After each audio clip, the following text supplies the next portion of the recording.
Alléluia. Est-ce qu'on peut acclamer le Seigneur? Avant de commencer, on va chanter un chant ensemble. Dieu ouvre un chemin. Il est beau. Là où tout semble fermé, il le toi dans le secret. Il ouvre un chemin pour toi. Il sera ton guide en marchant tout près de toi.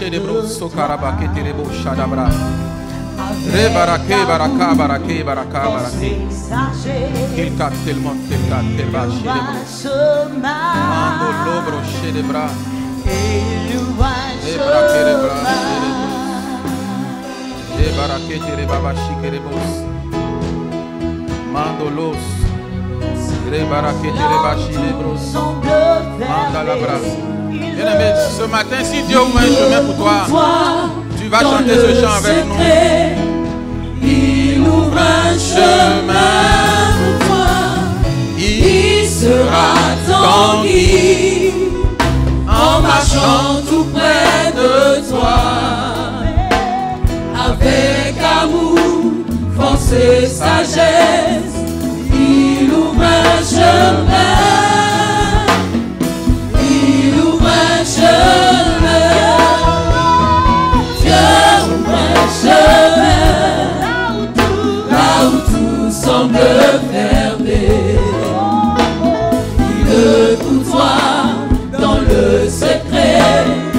Il ouvre un chemin pour toi.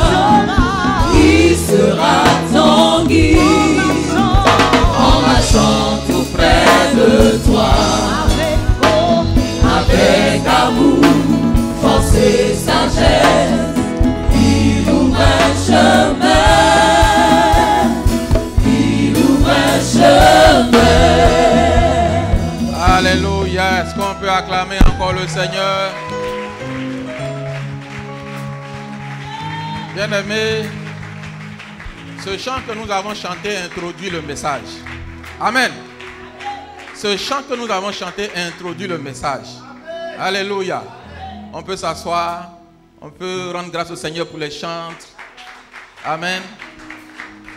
Voilà. Et ce matin, je rends grâce à Dieu pour un féru de Jésus, un amoureux du Seigneur. Je l'appelle mon char d'Israël. C'est un gagneur d'âme. C'est un conseiller. C'est un coach. Bien-aimé, si tu l'aimes comme je l'aime, tu vas simplement acclamer le Seigneur. Et tu vas bénir le nom du Seigneur. Pour le pasteur Moustapha Sanogo. Amen, amen. Tu vas encore bénir le Seigneur pour le pasteur Myriam. Alléluia. Alléluia. C'est le char d'Israël et sa cavalerie. Amen. Ah ouais. C'est une cavalerie. C'est une force de frappe. Amen. Alors, depuis quelques semaines, le pasteur nous enseigne sur la vallée de Baca. Et jeudi passé, on a parlé un peu de heureux ceux qui ont leur appui sur le Seigneur. C'est eux là qui trouvent des chemins tracés. Amen. Donc la première condition pour avoir un chemin tracé, c'est de t'appuyer sur le Seigneur. S'appuyer sur le Seigneur, c'est accepter Jésus et de suivre ses recommandations. Alléluia. Et le psaume 84, verset 6-8 que le pasteur nous a donné depuis quelques dimanches, il dit, heureux ceux qui placent en toi leur appui, ils trouvent dans leur cœur des chemins tout tracés. Lorsqu'ils traversent la vallée de Baca, ils la transforment en un lieu plein de sources et la pluie la couvre aussi de bénédictions. Au verset 8, il dit, leur force augmente pendant la marche et ils se présentent devant Dieu à Sion. Amen. Dis à ton voisin à Sion. Sion, c'est l'objectif final. Sion, c'est la vision. On doit arriver à Sion. Comme les Israélites voulaient arriver à Canaan, nous aussi on doit arriver à Sion. Amen. Alléluia.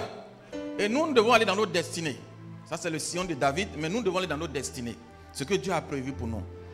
Et dans la vie chrétienne, beaucoup de nous, on connaît Matthieu 7,7. Qui ne connaît pas Matthieu 7,7? Qui ne connaît pas Matthieu 7,7? Il n'est pas ici. Alléluia. Il ne connaît pas Davsi aussi. Alléluia.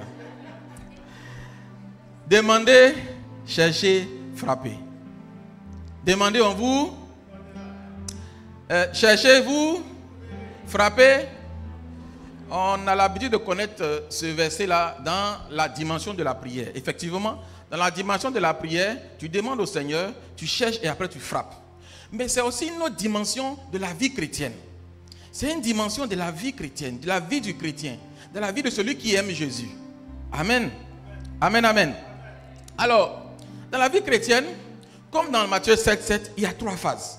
Dis à ton voisin 3 phases. Il y a la phase de l'enfance, la phase de l'adolescence, et puis il y a la phase où tu es devenu adulte, où tu prends tes décisions. Demander, on sait que demander c'est quoi? Demander c'est quoi? C'est demander. Ou bien, demander c'est demander. Chercher. Chercher c'est chercher. Ah bon, chercher, il y a beaucoup de choses dedans. Chercher, c'est l'étape de la formation de Dieu.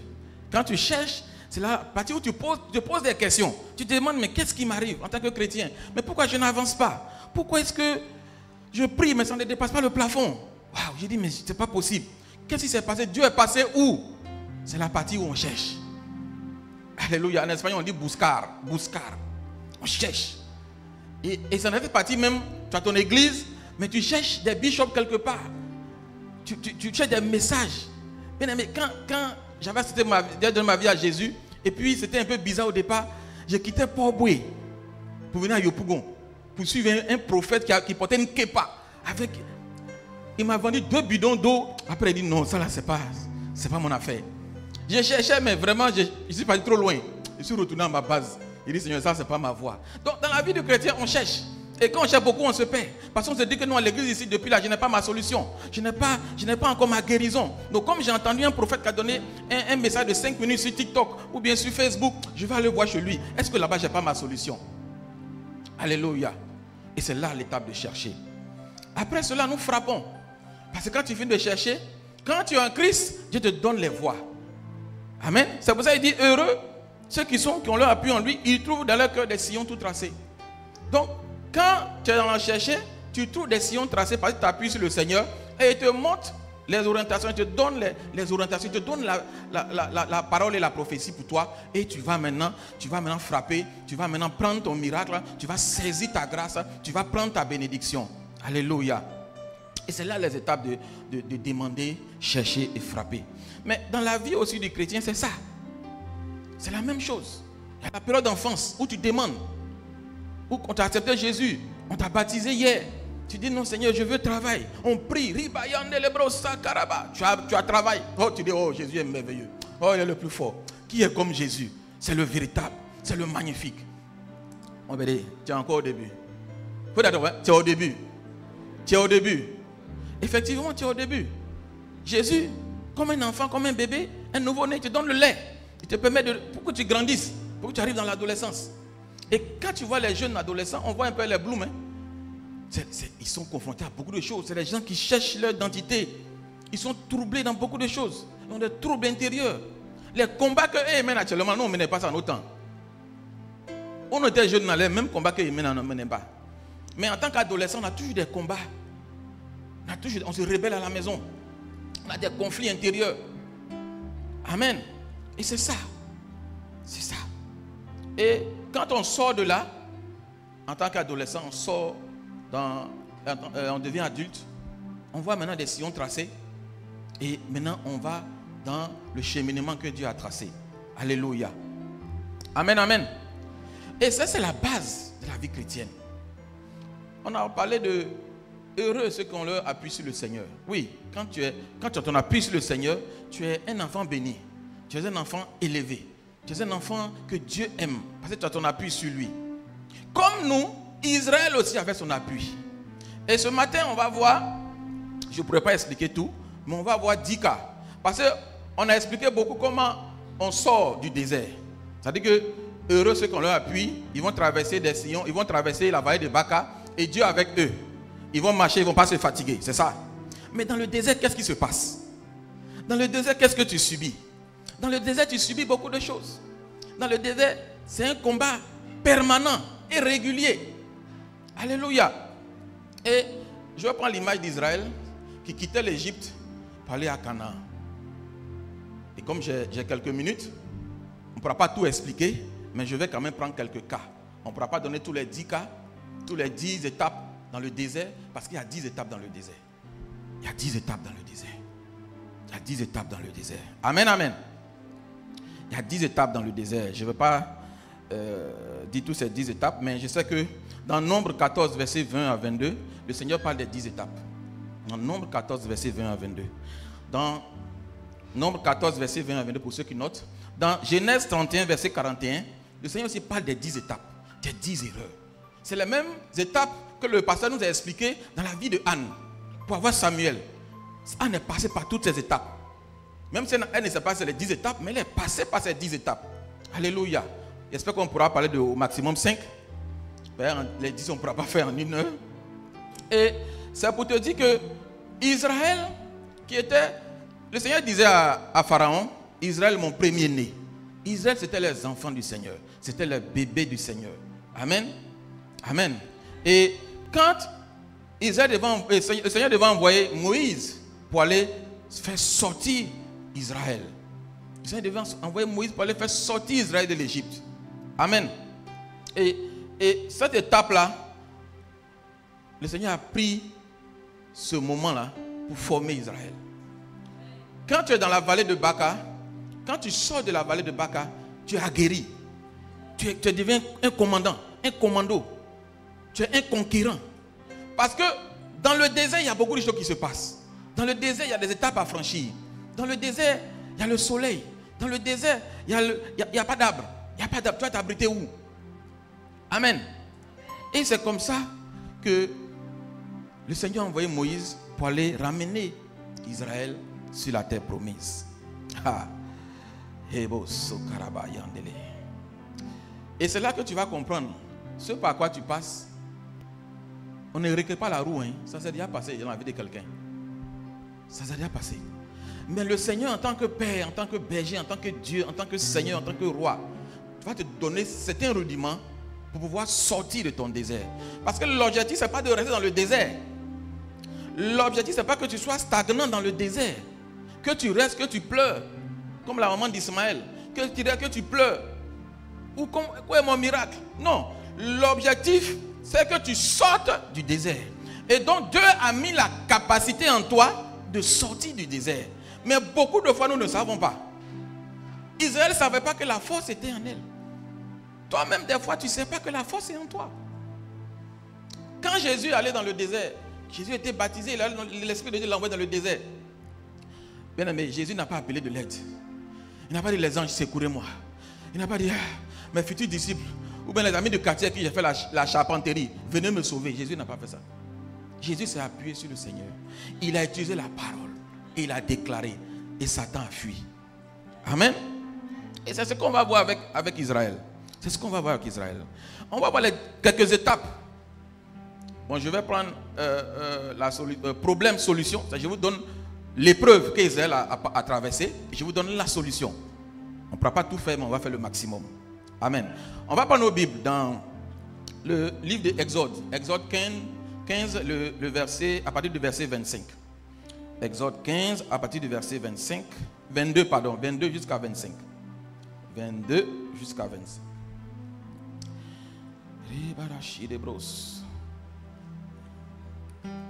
Ah, ok, la com a positionné. Moïse fit partir Israël de la mer Rouge. Il prit la direction du désert de Chour. Et après 3 journées de marche dans le désert, ils ne trouvaient point d'eau. On continue. Ils arrivaient à Mara, mais ils ne purent pas boire l'eau de Mara parce qu'elle était amère. C'est pourquoi le lieu fut appelé Mara. Le peuple murmura contre Moïse en disant: que boirons-nous? Amen. Dis à ton voisin: que boirons-nous? La première épreuve dans le désert, c'est qu'on se demande des fois: qu'est-ce que je vais manger? Qu'est-ce que je vais boire? Qu'est-ce que je vais utiliser? Quel habit je vais porter? On est sur les besoins matériels. Amen. Donc Israël a subi la première épreuve. Ils disent au Seigneur, ils disent à Moïse: on va boire quoi? Tu nous as enlevés d'Égypte. On est dans le désert. Il n'y a plus l'eau. Il y a les enfants de 2 ans. Il y a des enfants de 10 ans. Nous-mêmes, là, on est grands, mais on a soif. On va boire quoi? Donc, le chrétien qui traverse le désert, la première étape, il se pose des questions. Mais pourquoi est-ce que moi j'ai accepté Jésus et je n'ai même pas d'argent pour manger? Pourquoi est-ce que j'ai accepté Jésus et ça ne va pas? Je ne peux même pas payer un biscuit pour mes enfants. Pourquoi est-ce que j'ai accepté Jésus et puis vraiment je suis malade depuis ça ne va pas? Pourquoi? Comme Israël, nous passons par la première étape. Alléluia.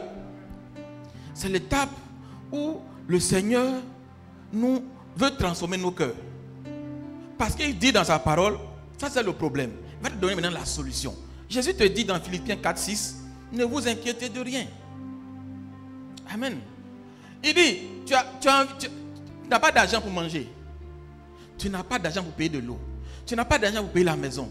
Mais ne t'inquiète pas. Il a dit dans Luc, à combien plus forte raison le Père Céleste de donner de bonnes choses à ses enfants. Donc si tu passes par des difficultés, recherche la paix du Seigneur. Oui, parce que beaucoup on pleure, on dit mais je n'ai pas d'argent, je n'ai rien. Pourquoi un enfant de Dieu, un chrétien depuis 25 ans, je n'ai pas d'argent pour moi? C'est pas possible. Oui, c'est pas possible. Mais ne reste pas sur ça. Jésus dit ne t'inquiète de rien. Et mercredi passé, je vous ai dit que beaucoup déposent leur fardeau et puis reprennent leur fardeau. Tu as dit au Seigneur que tu n'as pas d'argent, mais tu t'en chercher une solution humaine. Il dit malheur à ceux qui s'appuient sur les hommes. Malheur à celui qui s'appuie sur l'homme. Et un frère me disait une fois qu'il avait perdu son papa. Et ils sont allés aux funérailles. Avant même les funérailles, son frère est venu le voir pour dire non, moi je prends telle charge, je prends tout en charge. Et bon, comme lui aussi, pour ne pas voir, on dit bon, je prends le cercueil. Ok, ils sont allés aux funérailles. La veille, le frère n'a rien payé. Tellement ils ont compté sur lui, on dit non, ça c'est le frère qui a l'argent. Et lui-même on l'a oublié, parce qu'on dit lui c'est le cercueil, il va payer. Les gens ont compté sur l'homme. Et ils sont arrivés le jour J, le vendredi. Il n'y a pas d'argent. On n'a pas envoyé l'argent pour faire sortir le corps de la morgue. On fait comment? Près de 1 million. Tellement tu mets ta confiance dans l'homme, tu vas taper poteau. Tu vas taper poteau. Et grâce à Dieu, ils ont pu se cotiser, ils ont pu gérer le funérail. Mais parce qu'ils ont mis leur appui dans l'homme, ils ont tapé le mur. Mais quand tu mets ton appui dans le Seigneur, et que vraiment tu passes par des difficultés, parce que vraiment tu vas passer par des difficultés. Je ne vais pas te mentir pour dire non, la vie chrétienne c'est une vie comme ça. Non, la vie chrétienne, elle va monter, elle va descendre, elle va monter, elle va descendre, après elle va se stagner. Et quand tu es dans l'enfance, tes besoins primaires, c'est ce que tu demandes au Seigneur.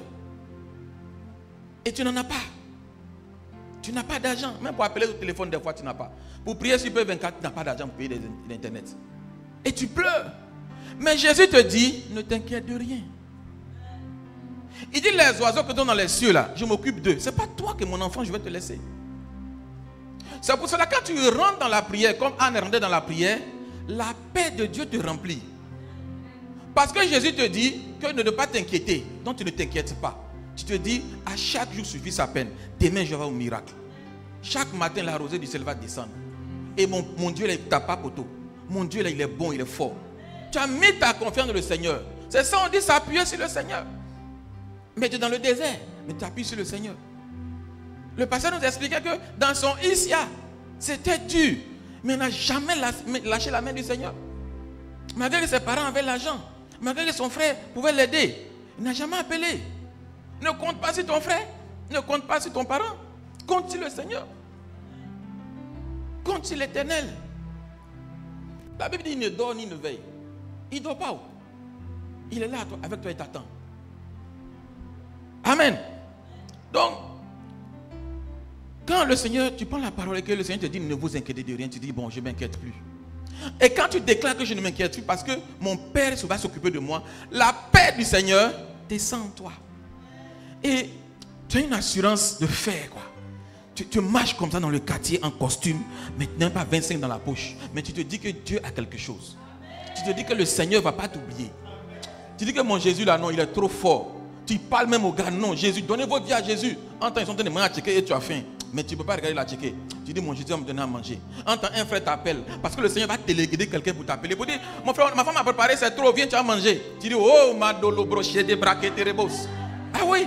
Mais il faut que tu vives ça pour dire à quelqu'un que Jésus est bon. Tu es dans le désert, mais ne lâche pas la main du Seigneur. Alléluia. Tu es dans le désert, mais ne laisse pas. Ce qu'il ne faut pas faire, ne murmure pas. tous ceux qui murmurent là, ils vont de l'autre côté, ils ne vont pas chez le Seigneur. Ne murmure pas. Et beaucoup de chrétiens murmurent. Quand mon miracle. Oh. Le pasteur nous a dit d'utiliser la technique du chat blessé. C'est ça, non? C'est ça, le chat blessé, non? Tu demandes au Seigneur comme si tu ne devais pas me le demander. Seigneur, mon cœur, c'est comment? Il faut gérer ça, hein? Il faut gérer. Mais c'est comme ça qu'il faut faire. Et puis parle-le, c'est ton père. C'est ton père. C'est pas Dieu. C'est Dieu pour les autres, mais toi, c'est ton père. Beaucoup prennent le Seigneur comme un Dieu qui est lointain. Ton Dieu est père de toi. Il dit l'ange du Seigneur campe autour de ceux qui le craignent, il est délivré, il est avec toi. L'ange lui fait des rapports chaque jour pour toi. Il écrit dans le livre de vie. Il dit, ton enfant là, voilà ce qu'il dit ici. Qu'il a faim que tu la laisses tomber. Tu lui dis, hé mon fils là. Alléluia. Que le nom du Seigneur soit béni. Que le nom du Seigneur soit élevé. On va passer maintenant à la deuxième épreuve. Donc on retient la première épreuve. Que boirons-nous? On est préoccupé par les besoins essentiels. Mais quand ça va arriver, dis au Seigneur, je ne m'inquiète plus. Parce que je suis avec toi. La seconde épreuve, on va passer dans le livre d'Exode, encore Exode 16, à partir du verset 1. Exode 16, 1 à 3. Exode 16. Ok. Amen. Exode 16, verset 1 à 3. Toute l'assemblée des enfants d'Israël partit d'Élim. Ils arrivèrent au désert de Sin, qui est entre Élim et Sinaï, le 15e jour du second mois après leur sortie du pays d'Égypte. Et toute l'assemblée des enfants d'Israël murmura dans le désert contre Moïse et Aaron. Les enfants d'Israël leur dirent, que ne sommes-nous morts par la main de l'Éternel dans le pays d'Égypte, quand nous étions assis près des pots de viande que nous mangions, quand nous mangions du pain à satiété. Alléluia. En fait, Israël avait la nostalgie. Donc, il y a des fois quand c'est chaud là, tu te rappelles de l'ancienne vie. Tu te rappelles des anciens tisons. Tu te rappelles des choses que tu faisais avant. Satan te ramène ça.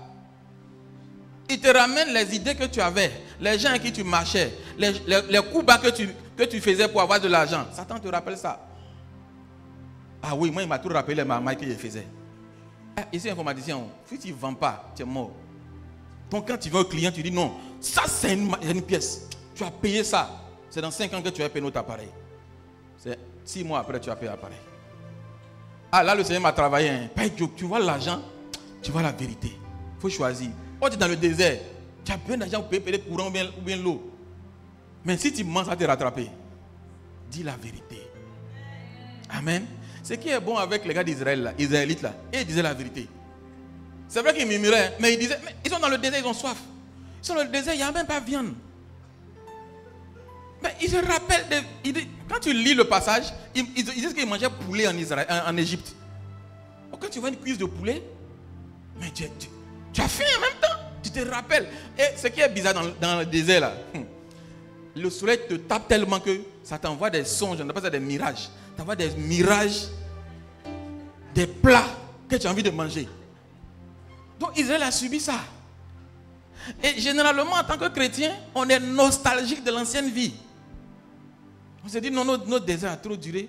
Voilà les gens du monde. Mon ami, il a payé voiture. Bien aimé, moi, un ami personnel avec qui j'ai grandi, il est DRH d'une grande société de café cacao. Et quand c'était dur, j'essayais de voir mes dossiers. Il dit, mon frère, il faut me prendre. Mais comme Dieu sait qu'il va m'envoyer quelque part là, ça ne va pas m'arranger. Mais moi, je ne veux pas. Si dans le désert, le soleil me tape, les magois se promènent à côté de moi, les serpents veulent me piquer. J'ai dit non, moi, je travaille. Et je suis allé voir mon frère. Il dit, mon frère, tu sais, on a grandi ensemble. Il dit, oh, mon frère, on a grandi. Et vraiment, il faut que je t'aide. Il dit, bon, j'ai un poste. Tu as fait telle formation? Il dit non. Telle formation? Il dit non. Ah, mais c'est ça là qu'on veut. Il dit, mais toi, tu les DRH, tu peux gérer. Il dit, ok, j'ai compris. Il m'a oublié. Il m'a oublié. J'appelle, il ne décroche plus. DRH, c'est pas que c'est une multinationale. J'appelle, il ne décroche plus. Oh, c'est sur les statuts de Facebook, on cause. Mais quand il a besoin de moi. Amen. Donc, Satan m'envoie les images de la vie passée. Il m'envoie les sillons de la vie passée. Il a envoyé les fois où on partait en boîte, on partait. Waouh! J'ai dit non, Seigneur, c'est pas possible. Mais pour avoir la vision, et la solution, pour dompter la nostalgie, pour dompter ce qui s'est passé avant, regarde devant. Il faut avoir une vision. Pour ne pas regarder en arrière, là, regarde devant. Regarde devant. Mais beaucoup ne regardent pas devant. Beaucoup se rappellent, non, tu sais, moi ici dans le Christ depuis 22 ans, je n'ai même pas une voiture. Voilà un petit, il vient d'arriver, la voiture. Oh, c'est des choses matérielles. Un petit accident, c'est parti. Alléluia. Alléluia. Les Israélites se rappelaient que l'esclavage était mieux. Ils disent à Moïse, il avait un cœur. Hein. C'est vrai qu'après il a flanché, mais il avait un cœur. C'est pas facile de vivre avec les Israélites. Ils sont têtus. Ils disent, non, on préfère l'esclavage que où tu nous as envoyé là. Si c'était ça, on n'allait pas te suivre. Amen. Et tu as évangélisé quelqu'un qui est venu à l'église, il passe un moment difficile, il va t'appeler, mais toi, ton affaire d'église, c'est comme ça. Affaire de Jésus, c'est comme ça. Je suis là depuis là, je n'ai même pas de travail. Je suis là depuis là, je n'ai même pas de trucs. L'hôpital, c'est l'église. Bats-toi. Personne ne va chercher le ciel pour toi. Toi-même, tu dois chercher ton propre ciel. Arrêtons d'être des chrétiens de premier niveau. Des chrétiens de dimanche. Alléluia. Amen, amen. Et le vrai problème, c'est la vision. Dans cette étape, le vrai problème, c'est la vision. Parce que quand pour ne pas regarder derrière dans la nostalgie, il faut que tu aies une vision. Et il faut maintenant enfanter ta vision. Et le pasteur nous a expliqué, mais quand tu prends le livre de main de 1 Samuel, Anne, pour enfanter sa vision, elle allait pleurer, prier. Et elle est rentrée en profondeur. La Bible dit quand ils allaient louer l'Éternel sur la montagne, d'habitude quand elle vient, elle se met à l'entrée du temple. Mais le jour là, tellement c'était chaud, elle est rentrée même dans le temple. Mais il faut rentrer en profondeur. La profondeur appelle la profondeur. Amen. Rentre en profondeur. Ne sois pas superficiel. Beaucoup de chrétiens ont des superficiels. Quand un gars, un Denis Sect va nous donner quelques paroles là, ah c'est vrai, c'est vrai, c'est vrai, et puis tu es parti. Mais il n'y a pas de socle. Tu n'es pas profond. Tu n'es pas profond. Pour enfanter ta vision, écoute, tu dois prier. Et le pasteur nous a dit de prier ici. On a le challenge. On a le challenge, c'est chaud, on cherche. On veut dépasser les heures. Et nous, il nous a dit que tu ne peux pas être un berger et puis les gens de ta famille prient que toi. Ça, tu es mort. Donc on est obligé nous-mêmes de dire les gars, et vous là ne priez pas que moi. Hein. Mais tu es obligé de te battre pour chercher. Amen. Mais chercher la vision, c'est avoir une relation puissante avec le Saint-Esprit. Avoir une intimité avec le Saint-Esprit. Actuellement, je suis en train de chercher ce deuxième niveau-là. Parce que pour passer le cap, j'ai dit, mercredi passé, vous avez dit, non, pour passer le cap de CM2 à 6e, il y a une onction qu'il faut avoir. Pour passer de 3e à 2e, il y a une autre onction. De terminale à l'université, il y a une autre onction. Et c'est que le pasteur Mohamed nous enseigne, si ton vase est plein, tu dois aller chercher un autre vase plus grand pour envoyer encore.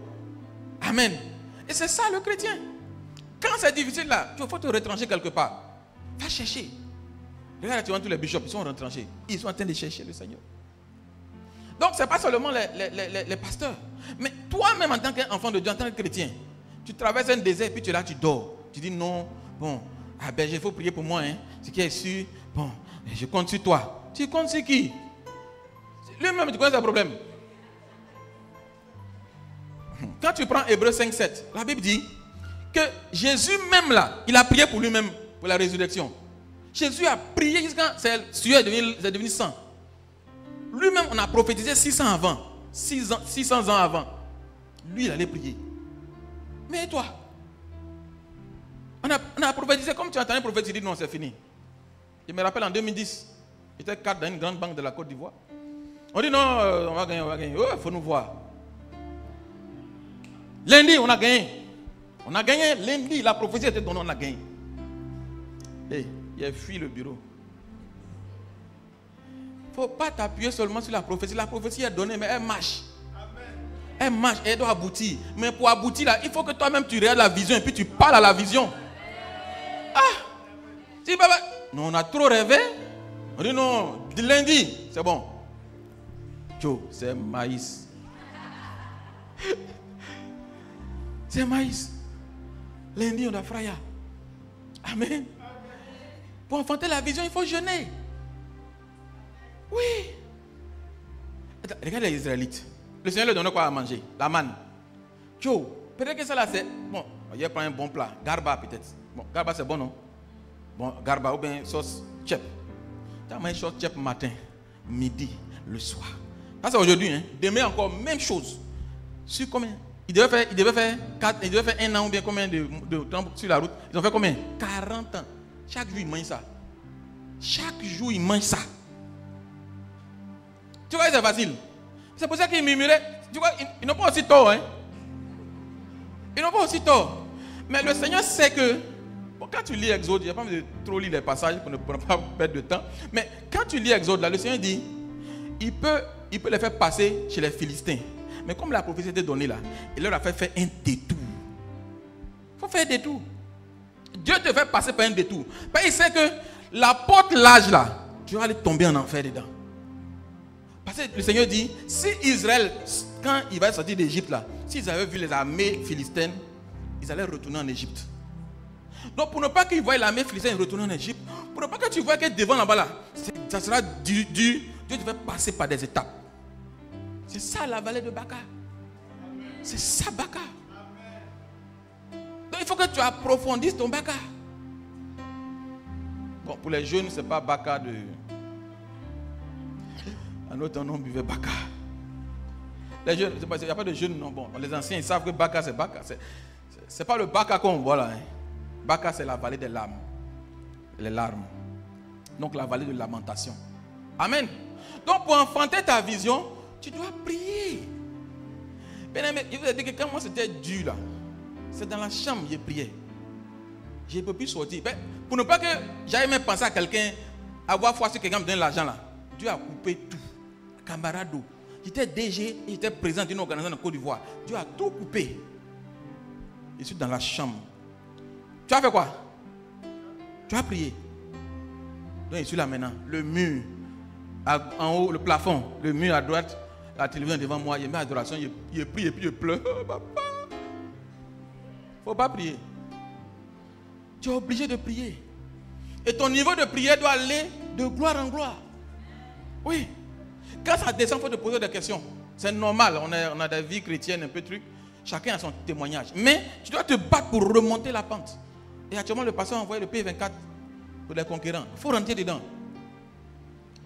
Moi, quand tu ne veux pas prier là, si je ne veux pas prier sur le P24, je ne me connecte pas. Une fois que je me connecte, que j'entends la prière, je commence à prier. Et je ouvre mon micro, je prie en même temps. Donc quand je sais que je suis chargé, je ne rentre même pas là-bas. Mais ça c'est mon niveau. Toi tu as ton niveau. Il y a d'autres, en écoutant la prière du parlant en langue, eux-mêmes ne parlaient pas en langue, c'est tombé sur eux. Mais oui. Allez non, moi il ne parle pas en langue, donc il n'y a pas d'avoir honte. Tu as honte. Dans le fait de Dieu, tu as honte. Tu as honte. Arrête de regarder dans la nostalgie les choses du monde. Hein. Ici on n'a pas honte. Hein. Chacun se bat. Et puis on s'entraide. On s'entraide. Pour avancer. Quand c'est Dieu, tu vois quelqu'un, vraiment, soutiens-moi dans la prière, aide-moi. Il faut avoir toujours un binôme, il faut avoir quelqu'un qui peut t'aider la nuit quand c'est chaud. Tu l'appelles, tu dis, hey, il faut m'aider. Prie pour moi, prie pour moi, prie pour moi. Il faut avoir un binôme. Alléluia. On va passer à la troisième épreuve. J'espère qu'on pourra faire au maximum 5, au moins. 5 au moins, pardon, pas au maximum. Exode 17, verset 1 à 7. Exode 17, verset 1 à 7. Exode 17, verset 1 à 7. Toute l'assemblée des enfants d'Israël partit du désert de Sin, selon les marches que l'Éternel avait ordonnées. Et ils campaient à Réphidim, où le peuple ne trouva point d'eau à boire. Alors le peuple chercha querelle à Moïse. Il dit, donnez-nous de l'eau à boire. Moïse leur répondit, pourquoi me cherchez-vous querelle? Pourquoi tenter l'Éternel? Moïse cria à l'Éternel en disant, que ferai-je à ce peuple encore un peu? Encore un peu, et ils me lapideront. L'Éternel dit à Moïse, passe devant le peuple et prends avec toi des anciens d'Israël. Prends aussi dans ta main ta verge avec laquelle tu as frappé le fleuve et marche.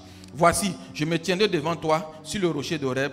Tu frapperas le rocher et il en sortira de l'eau et le peuple boira. Et Moïse fit ainsi aux yeux des anciens d'Israël. Il donna en ce lieu le nom de Massa Meriba. Il faut retenir ce mot, Massa Meriba. Parce que les enfants d'Israël avaient contesté et parce qu'ils avaient tenté l'Éternel en disant, l'Éternel est-il au milieu de nous ou n'est-il pas? Alléluia. Dans le désert, tu te poses la question, est-ce que Dieu même il est avec moi-même? Est-ce que l'église où je suis là, c'est que c'est là-bas même je dois partir même? Israël demande, est-ce que c'est sûr que Dieu est avec nous? Moïse, ce n'est pas un marmaille en train de nous donner. Tu vas te poser la question. Oui. Est-ce que le Seigneur est avec moi? Est-ce que c'est dans cette église que je dois prier? Tu te poses des questions. Bien aimé, il n'y a pas un chrétien qui ne passe pas par là. Tu vas te poser des questions. Tu vas dire que même le ribaba là, même ça, c'est pas un ribaba bizarre même. Est-ce que moi-même là, ici, les gens là, ce n'est pas des hypocrites. Satan va te mettre. Tu vas te poser des questions, mais Satan va t'envoyer des idées aussi bizarres. Il faut résister. C'est pour ça que Jésus dit, soyez forts. Fortifiez-vous. Tu n'es pas fort. Oh, le lion va te manger. Amen. Amen. Et pour Massa et Meriba, le Seigneur nous dit, dans Matthieu 28, verset 20, il dit, Jésus il parle trop. C'est-à-dire que nous on veut qu'il va déclarer des choses. Le feu va venir, vous, bon, mon fils, c'est sur toi. Jésus dit, je suis avec toi. N'aie peur de rien. Vous voyez, les paroles de Dieu ne sont pas des paroles flash. C'est des paroles douces, mais puissantes. Puissantes. Le Seigneur dit, je suis avec toi. Et puis ce qu'il ajoute, jusqu'à la fin. Donc, dans ton désert là, quand tu vas te poser la question, est-ce que Dieu est là? C'est la bonne question. Il y a des fois, on est dans le tohu-bohu. Mais la Bible dit que quand il y avait le tohu-bohu sur la terre, l'Esprit de Dieu faisait quoi? Il couvait.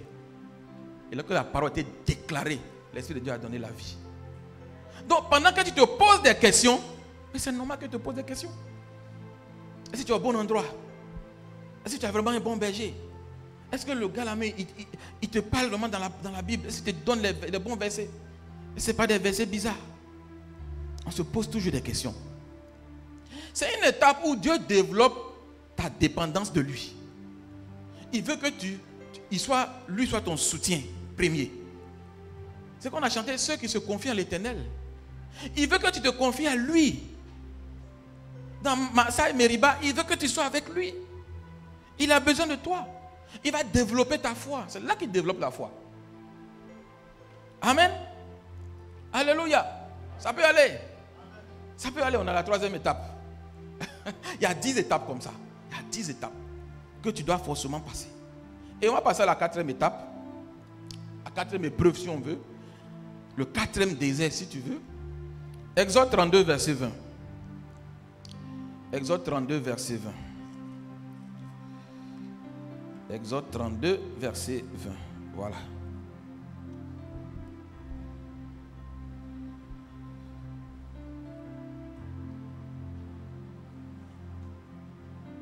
Moïse dit à Aaron que, verset 20, pardon, il prit le veau qu'ils avaient fait et le brûla au feu.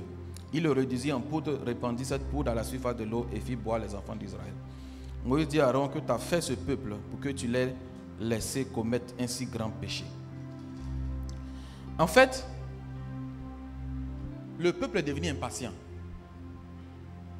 Et une des plus grandes erreurs qu'on fait, on est très impatient. Très, très impatient. Le Seigneur dit, je suis avec toi. Je vais aller jusqu'à la fin avec toi. Mais quand tu ne vois pas le miracle, quand tu ne vois pas la solution rapidement, tu te dis, ben, les autres avancent et puis moi je suis derrière. Bien aimé, chacun a son témoignage. Tu sais ce que ses parents ont s'aimé avant pour que lui naisse? Toi tu as une destinée. Vous n'avez pas la même destinée. Et Israël s'impatientait. Et l'impatience cause beaucoup de dégâts devant. Et l'impatience qu'on va voir, ça a causé un grand dégât devant. Parce que tellement ils étaient impatients, tellement ils voulaient les choses, ils sont allés commettre des erreurs. Dis à ton voisin, ne sois pas impatient. Ne sois pas impatient. Ne sois pas impatient. Parce que c'est des étapes où Dieu éprouve. Dieu ne tente pas, mais il va t'éprouver. Il ne tente jamais. Il va t'éprouver. Je prie Dieu que tu passes vraiment cette 4e étape. Et on va passer à la 5e étape, à la 5e épreuve, pardon. La 5e épreuve. Dis à ton voisin, 5e épreuve. Dans le désert. Dans le désert. Dans le désert. Amen, amen.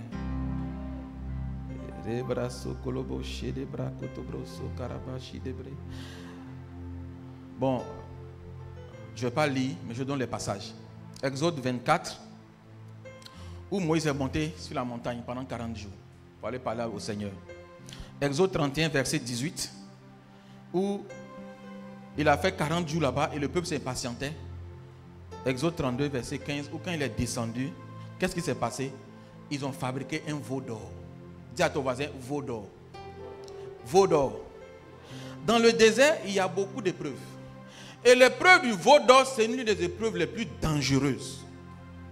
Dangereuses. Parce qu'après l'épreuve du veau d'or, le Seigneur a commencé à tuer les Israélites. Oui. C'est des choses qu'il faut éviter. Le veau d'or. Le veau, c'est qui? C'est un bœuf. Ils ont attendu Moïse. Ce n'est pas Dieu qui cherchait, c'est Moïse qui a attendu. Ils ont attendu Moïse. Moïse est devenu un peu comme leur Dieu. Ils ont attendu Moïse qu'ils n'ont pas vu Moïse pendant 40 jours. Pour eux, là, Moïse est mort. Pour eux, Moïse est mort. Donc, qu'est-ce qu'ils ont fait? Ils sont allés fabriquer un nouveau Dieu à l'image, ce n'est pas de Moïse. C'est pas à l'image de Dieu.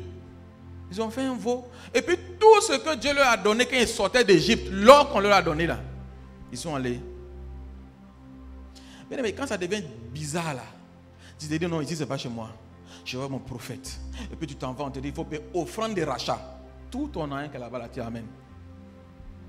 Moi, il a payé bouteille, hein. 100 francs là, il a payé à 500.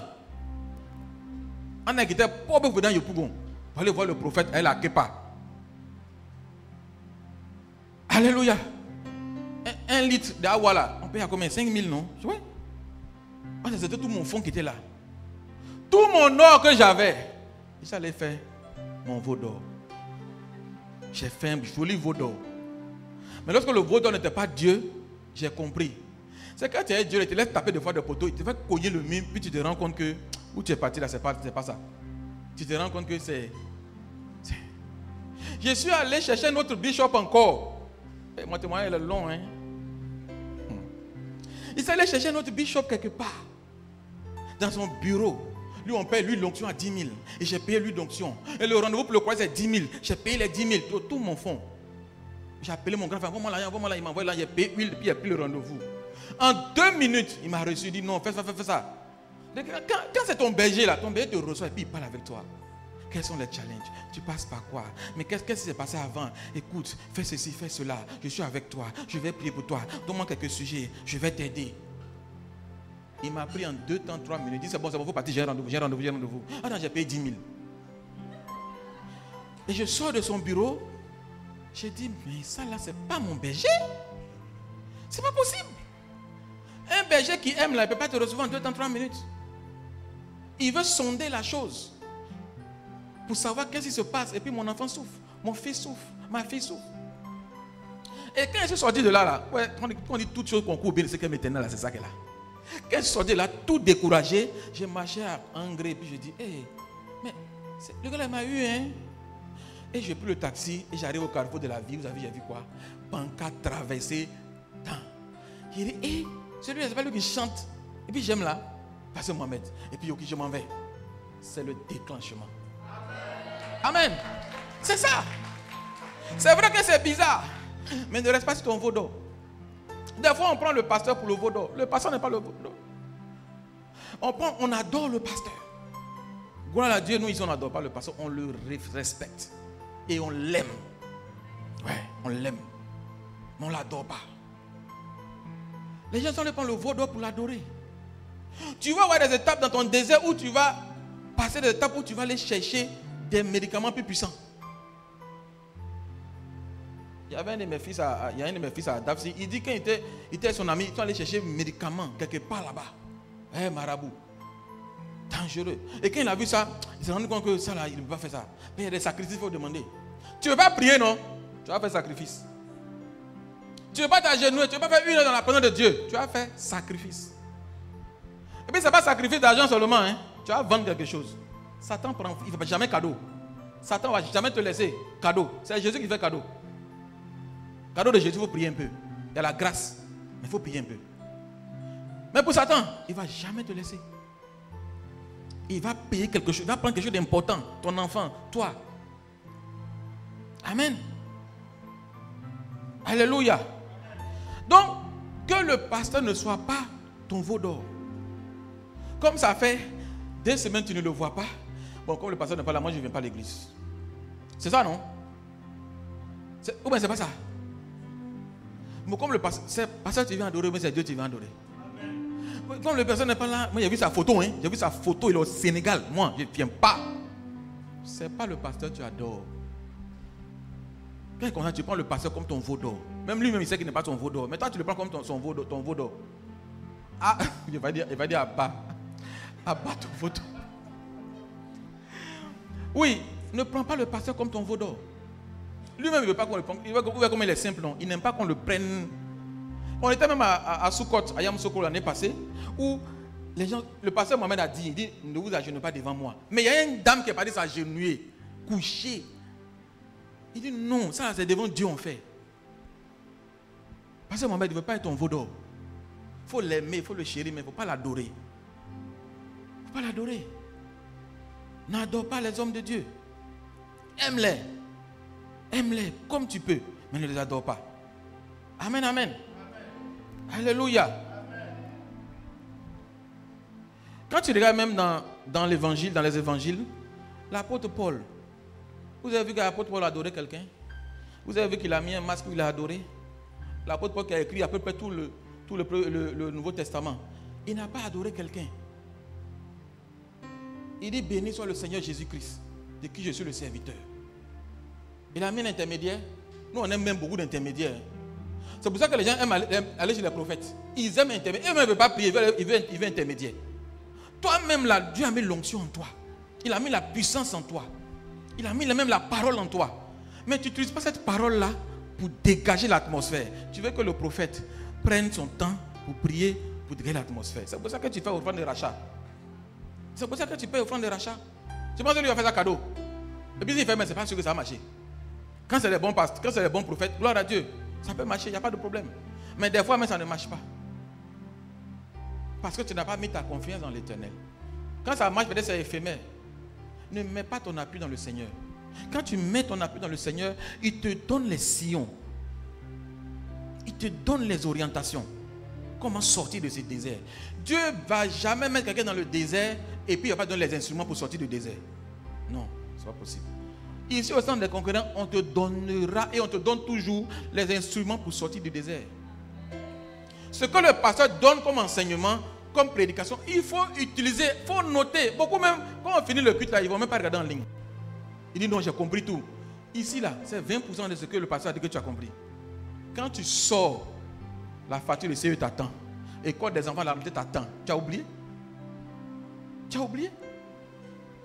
Tu as oublié? Quitte dans ça. Quand tu finis là, va réécouter. Va réécouter. Connecte-toi à la grâce. Pour terminer, quand tu prends l'exemple de Anne.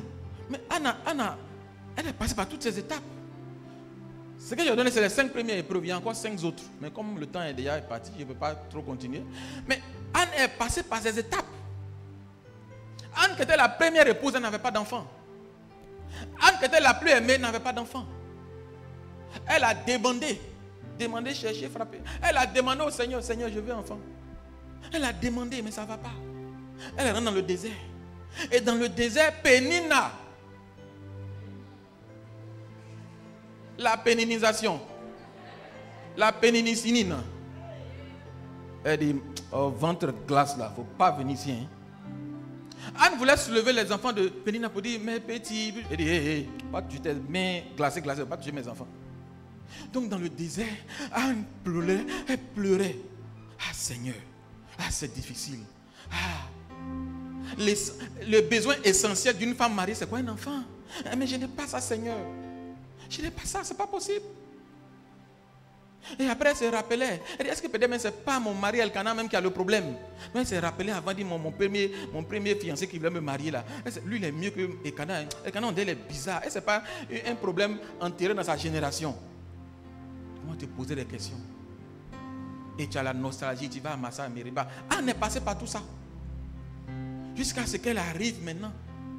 Elle rentre en profondeur. Elle rentre en intimité avec le Seigneur. Et je vous ai dit qu'elle a dépassé l'autel. Elle est rentrée dans le lieu secret. Oui, il y a le lieu secret, il y a le lieu secret, mais elle est rentrée dans le lieu secret. Elle dit, aujourd'hui là, c'est aujourd'hui. Elle est sur la technique, chat blessé des fois. Mais le jour là, il fallait qu'elle rentre en communion, en communication, en intimité puissante. Et quand elle est rentrée, des fois là, ce que tu veux là, si Dieu ne veut pas là, ça va tarder. Mais ce que tu veux, quand Dieu veut, ça va vite. Quand Anne est rentrée en intimité, elle a dit au Seigneur, bon, c'est bon, mais moi je ne veux plus d'enfant. Mais si tu veux envoyer un enfant, je vais te donner. Elle a fait chat blessé. Envoie un enfant, je vais te donner. Et le Seigneur a envoyé l'enfant.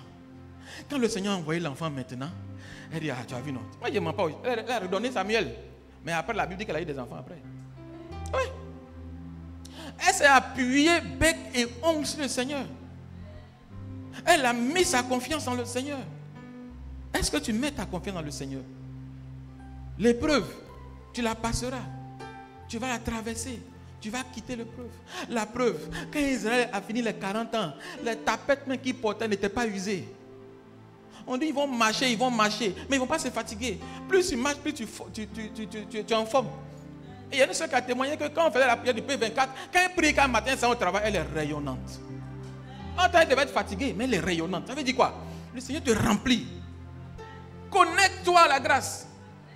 Ne laisse pas Satan te distraire. Tu passeras par des étapes, mais c'est les choses de la vie. Jésus dit qu'il a des bons projets pour toi, des projets de bonheur. Ce n'est pas des projets de malheur. Reste fortifié, reste connecté à la grâce du Seigneur. Et tu vas voir que le Jésus en qui on croit là, il est vrai, il est véritable. Il faut que tu aies un témoignage pour ta famille. Tu es lumière du monde parce que tu dois briller sur tes frères et soeurs, sur tes amis. Au travail, tu dois briller sur eux. Oui, c'est pour ça que tu es lumière du monde. Donc rappelle-toi dans le désert où tu es que Jésus ne t'a pas laissé. Que son ange campe à tes côtés. Et qu'il attend les paroles que tu vas déclarer. Il attend que tu utilises les instruments qu'il t'a donnés afin de pouvoir sortir du désert. Parce qu'il y a une oasis devant. Parce qu'il y a Canaan devant. Parce qu'il y a une grâce devant. Il y a un travail qui t'attend. Il y a un mariage qui t'attend. Puissant. Tes amis se sont mariés pour te laisser. Mais toi, ton mariage, ça sera un gars choco, rempli.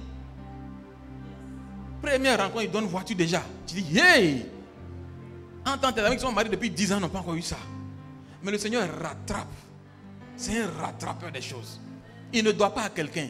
Quand tu mets ton appui en lui, quand tu mets ta confiance en lui, Jésus, il se venge à ta place.